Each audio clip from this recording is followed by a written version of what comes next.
मैं हूं अंकित अवस्थी। पाकिस्तान अफगानिस्तान भारत की इस समय हो रही त्रिकोणीय घटनाक्रम का जिक्र लेकर हाजिर हूं अपडेट्स के साथ।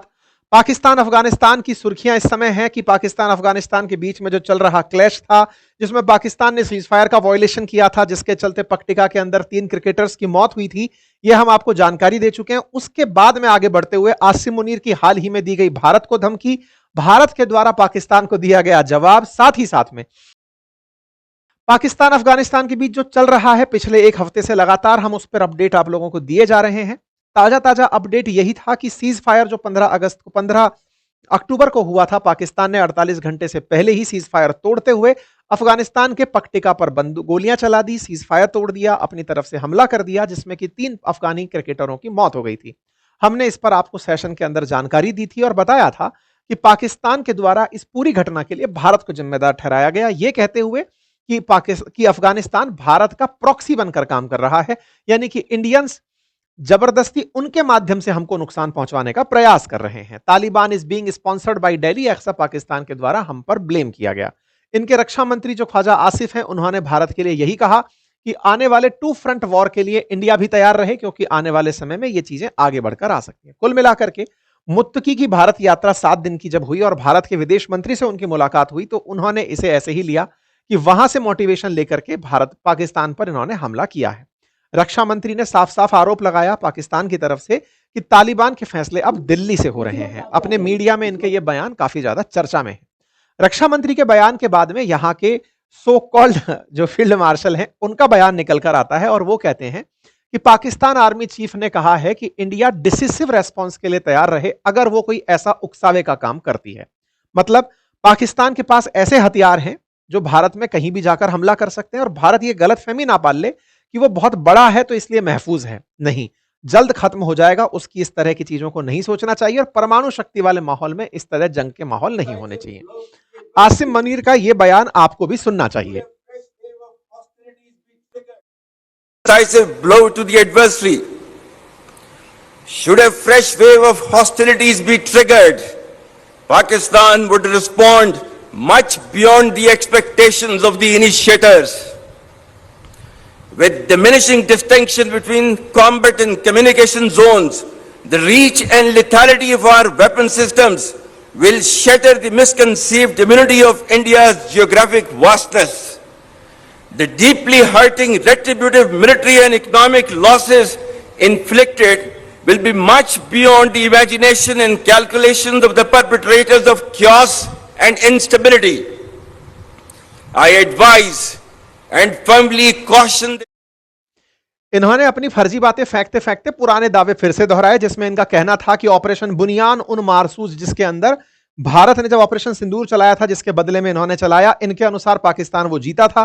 पाकिस्तान की जितनी भी हारें हुई हैं, जिसमें 93,000 सैनिक जो इनके सरेंडर भारत के सामने किए थे, उसको ये लोग भूल चुके हैं। चाहे कारगिल की हार हुई हो उसे भूल चुके हैं, 65 के जंग को भूल चुके हैं और कुल मिलाकर उन्हें ऐसा लगता है कि ऑपरेशन सिंदूर में खुद की रक्षा करके और आतंकियों को मरने से बचाने कर इन्होंने जो आत्मरक्षा की वो इन्होंने भारत को हराने जैसा काम किया है। और इस तरह के इनके बयान, जिससे ये साफ दिखता है कि पाकिस्तान की फोर्सेस में कितना खोखलापन है कि आत्मरक्षा को भी ये विजय के रूप में दिखाते हैं। इनका मानना है कि पाकिस्तान ने निश्चित ही कुछ बहुत बड़ी उपलब्धि हासिल की, भारत ने इन्हें पूरी तरह से तहस नहस नहीं किया, इसका मतलब ये जीत गए। इन्होंने इस तरह से इसे सेलिब्रेट किया। आपको मालूम होगा आसिम मुनीर लगातार भारत के विरोध में जब जब बयान देते हैं, कुछ ना कुछ इस तरह की बातें हो रही होती हैं जो वो भारत के खिलाफ प्लॉट कर रहे होते हैं। आखिरी बार जब इन्होंने इस तरह का बयान दिया था, उसके बाद पहलगाम में आतंकी हमला हुआ था, जब इन्होंने हिंदुओं के खिलाफ बहुत ज्यादा जहर उगला था।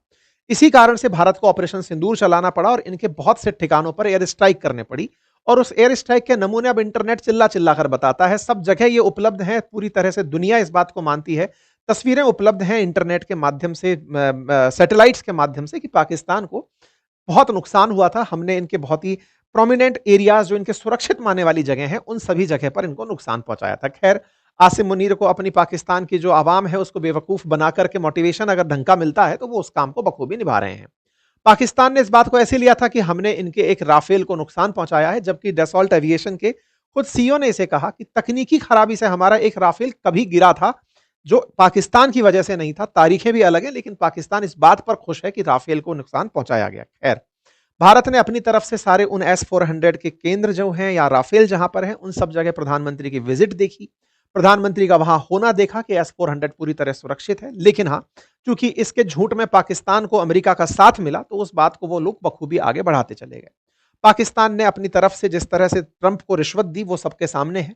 किस तरह से इन्होंने अपने यहाँ के मिनरल्स को वहां दिया, साथ ही साथ क्रिप्टो का धंधा वहां से लेकर यहां आए, वो सबके सामने है। आज भी पाकिस्तान जिस तरह की चापलूसी कर रहा है ट्रंप की, वो पब्लिक के सामने है। हाल ही में शर्म अल शेख में जिस तरह से इन्होंने पूरी शर्म उतार करके ट्रंप की जो चापलूसी की, ज्यादा गंदा शब्द है लेकिन उसको यूज ना करें, बस वो सबको पता चल रहा है कि पाकिस्तान इस समय खुद से नहीं, बाकी दुनिया भर से एक्सेप्टेंस चाहने का प्रयास कर रहा है कि हाँ, हमारी भी इज्जत है, बस उसको रिकॉग्नाइज किया जाए। हाल ही में पाकिस्तान में जिस तरह के हालात बने हुए हैं, पाकिस्तान अपनी इंटरनल इश्यूज को फिलहाल भारत पर ढाल करके चल रहा है कि भारत की वजह से सब हो रहा है। ताजा ताजा नमूना है जब अफगानिस्तान के तालिबान ने इस तरह से पाकिस्तानियों की पैंट उतरवा ली। हम लोगों ने तो खैर दुनिया भर की संधियों का ख्याल रखा था। हमने 93,000 जब सैनिकों को इनके यहां से सरेंडर करवाया, तो भी उनको इज्जत से, एक तरह से जैसे इंटरनेशनल कन्वेंशंस हैं उनके थ्रू उनको रेस्पेक्ट दी थी। इन्होंने तो बहुत ज्यादा बेइज्जती कर दी बेचारों की। हालात ये हो गई कि इनकी पैंटें जो उतरी थी, वो तालिबान के द्वारा सबके सामने पब्लिक कर दी गई कि देखो, हमने पाकिस्तान के ये हाल कर दिए हैं। इससे इनकी खिन्नता समझ में आती है और उस खिन्नता का परिणाम भी था। लेकिन जब खिन्नता में इन्होंने इस तरह के बयान दिए, तो क्या भारत चुप था क्या? मतलब भारत को बयान देना नहीं आता क्या? यार, हम 140 करोड़ लोग हैं, सरकारें बयान देकर के ही बनती हैं। यहाँ पे डायलॉग बाजी ही तो है। मतलब लोकतंत्र में कौन कितनी अच्छे से बातें रख पाता है, वही तो डायलॉग है। तो ऐसे में हमारे रक्षा मंत्री का भी बयान आया और साथ ही साथ विदेश मंत्रालय का भी बयान आया। विदेश मंत्रालय ने साफ कहा कि पाकिस्तान की अपनी परेशानियां हैं, वो अपनी इंटरनल प्रॉब्लम्स को आउट से दिखा करके अपने यहाँ की शांति को बटोरने का प्रयास करता है। लेकिन हाँ, रक्षा मंत्री ने इन्हें वैसा ही जवाब दिया जिस तरह के ये लोग बयान देते हैं। रक्षा मंत्री ने अपनी तरफ से एक ही बात कही कि एक भी इंच इस समय पाकिस्तान का ऐसा नहीं है जो हमारे ब्रह्मोस की रेंज में ना आता हो। राजनाथ सिंह जी का यह बयान निश्चित ही मायने रखता है। राजनाथ सिंह जी ने यह बयान दिया उस जगह से जहां ब्रह्मोस बनाई जा रही है। ब्रह्मोस इन दिनों लखनऊ में बन रही है। सीएम योगी आदित्यनाथ के साथ आपने उस क्षेत्र का दौरा किया जहां ब्रह्मोस का निर्माण हुआ है और ब्रह्मोस का मतलब कहिए तो फैक्ट्री लगी है जहां से, और यहां से अब उसकी पहली खेप रिलीज हो रही है कि चलिए अब ब्रह्मोस यहां से आगे जाएगी और यहां पर अब आने वाले समय में हम ब्रह्मोस को एक्सपोर्ट भी करेंगे। हम फिलीपींस को सबसे पहले अपने ब्रह्मोस देने जा रहे हैं। तो वहां पर योगी आदित्यनाथ और राजनाथ सिंह जी दोनों प्रेजेंट थे और ब्रह्मोस के लिए जब संबोधन दे रहे थे, उसी समय पर इन्होंने कहा कि अब हमारी ब्रह्मोस की जद में पूरा पाकिस्तान आता है। और आप सभी जानते हैं कि ब्रह्मोस का एक बार मिस फायर भी हुआ था तो पाकिस्तान वाले नहीं रोक पाए थे। अगली बार जब हमने नूर खान जैसे एयर बेसेस उड़ाए तो सब लोगों को समझ में आ गया कि ब्रह्मोस अचूक है, इसका किसी के पास में कोई भी तोड़ नहीं है। तो हमने इसको प्रोडक्शन बनाने के लिए बढ़िया से स्केल करना शुरू कर दिया है और हमारा पहला जो खेप है वो अब हमने फ्लैग ऑफ भी कर दिया है। आपको राजनाथ सिंह जी का भी बयान सुनना चाहिए। पाकिस्तान की जहां तक बात है तो अब उसकी एक एक इंच जमीन हमारी ब्रह्मोस की पहुंच में है। और ऑपरेशन सिंदूर में जो हुआ वह तो सिर्फ ट्रेलर था मेरे साथियों। ऑपरेशन सिंदूर में जो हुआ वह तो केवल एक ट्रेलर था, पर उस ट्रेलर ने ही पाकिस्तान को यह एहसास दिला दिया कि अगर भारत पाकिस्तान को जन्म दे सकता है तो समय आने पर वह, अब आगे मुझे बोलने की कोई जरूरत नहीं है,